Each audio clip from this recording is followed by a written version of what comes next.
Have you ever felt trapped by a deadline you just knew wasn't realistic, but you didn't know how to say no? Let's get to work on fixing that. Deadlines, whether we like it or not, are in fact a fact of life in business. They create focus, urgency, and accountability. But there's a problem. Sometimes they're just wrong because they're too tight. They're based on wishful thinking or basically just dumped on your lap without any warning at all. And if you're from a culture where pushing back feels somewhat disrespectful, this can feel even trickier to handle. So today, I would like to give you a clear, respectful, and professional way to push back on deadlines without sounding rude, lazy, or uncooperative. Your voice matters and your workload deserves to be respected too. Start by showing that you understand the importance of the deadline.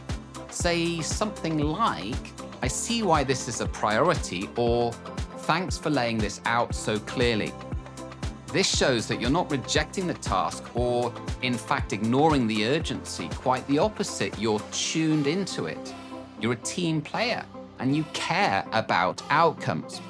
I remember a student of mine in Hong Kong once said to me, "Frank, I feel like if I push back, I'm being disrespectful to my boss." But the truth is, silence is not respect, it's a missed opportunity, because when you speak up with care and clarity, you help the whole team plan better. Next, explain the reality, calmly, factually, and most definitely not emotionally.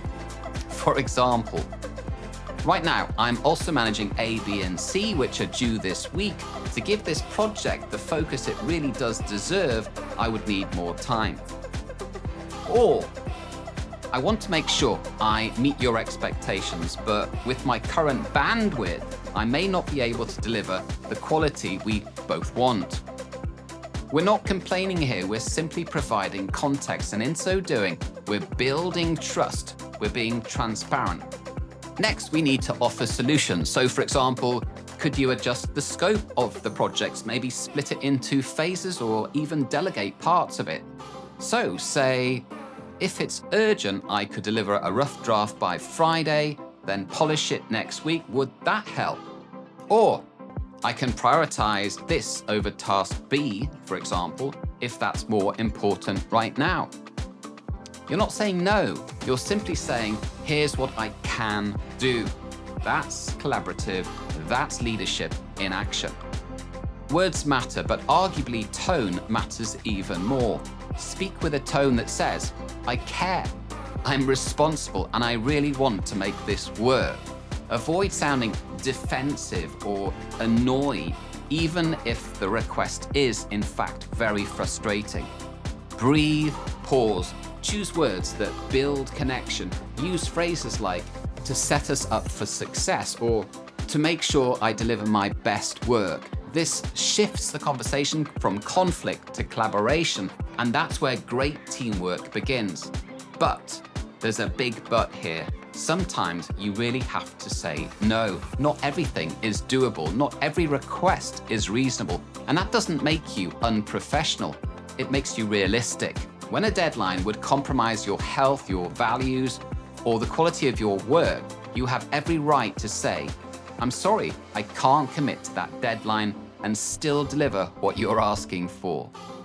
It's not about refusing to help, it's about protecting the integrity of your work and your well-being. And when you say no with clarity and respect, you often gain far more respect in return. Pushing back on deadlines isn't about being difficult, it's about being clear, honest, and proactive.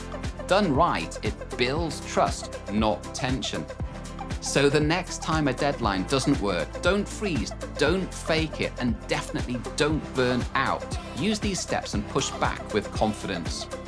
If this was helpful, like the video and subscribe, and let me know in the comments, what's one deadline story you wish you had handled differently? Let's learn from each other. Thank you for listening.